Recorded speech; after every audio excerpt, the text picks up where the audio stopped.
హనుమాన్ తరువాత ప్రశాంత్ వర్మ ఎందుకు సైలెంట్ అయ్యారు? జై హనుమాన్ ను ఆయన పక్కన పెట్టారా లేదంటే హోల్డ్ లో పెట్టారా? ఈ డౌట్ ఇప్పుడెందుకు వచ్చిందబ్బా అనుకోవచ్చు. దానికి కారణం కూడా ఆయనే మరి.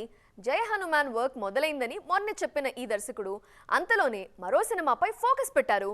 ఈ మధ్యే ఇంకో స్టార్ ని కలిశారు. అసలు ప్రశాంత్ ప్లానింగ్ ఏంటి? హనుమాన్ సినిమాతో ప్రశాంత్ వర్మ కెరీర్ కన్ఫ్యూజన్ లో పడిపోయింది. అదేంటి అలా అంటున్నారు అనుకుంటున్నారా? కానీ అదే జరుగుతోందిప్పుడు. 300 కోట్ల విజయం ఖాతాలో వేసుకున్నా ఈ దర్శకుడికి కంగారైతే తప్పట్లేదు. జై హనుమాన్ చేయాలంటే స్టార్ హీరో ఖాళీగా ఉండాలి. కానీ ఎవ్వరూ ఖాళీగా లేరు. అందుకే వేరే సినిమాలతో బిజీ అయిపోయారు ఈ సంచలన దర్శకుడు. తేజ సజ్జాతో చేసిన హనుమాన్ కోసమే 3 ఏళ్లు తీసుకున్న ప్రశాంత్ వర్మ స్టార్ హీరోతో ప్లాన్ చేస్తున్న జై హనుమాన్ ఒక్క ఏడాదిలో అయితే పూర్తి చేయడం కష్టమే. అందుకే 2025 సంక్రాంతికైతే జై హనుమాన్ రావట్లేదు. ఇదే విషయాన్ని ప్రశాంత్ వర్మ కూడా చెప్పారు.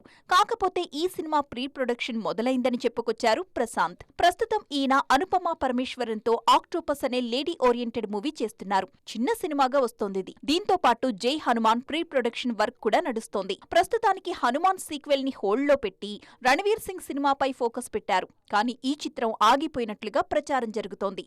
దర్శక నిర్మాతలు మాత్రం అందులో నిజం లేదు అంటున్నారు. క్రియేటివ్ డిఫరెన్స్ల కారణంగా రణవీర్ సింగ్, ప్రశాంత్ వర్మ ప్రాజెక్ట్ ఆగిపోయిందని తెలుస్తుంది. దీనిపై ఇంకా క్లారిటీ రావలసి ఉంది.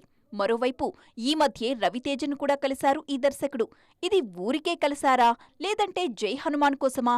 అదీ కాదంటే రవితేజతో ఇంకో సినిమా ఏదైనా ప్లాన్ చేస్తున్నారా అనేది సస్పెన్స్. ఏదేవైనా హనుమాన్ తరువాత కాస్త కన్ఫ్యూజన్లో పడిపోయారు ప్రశాంత్ వర్మ.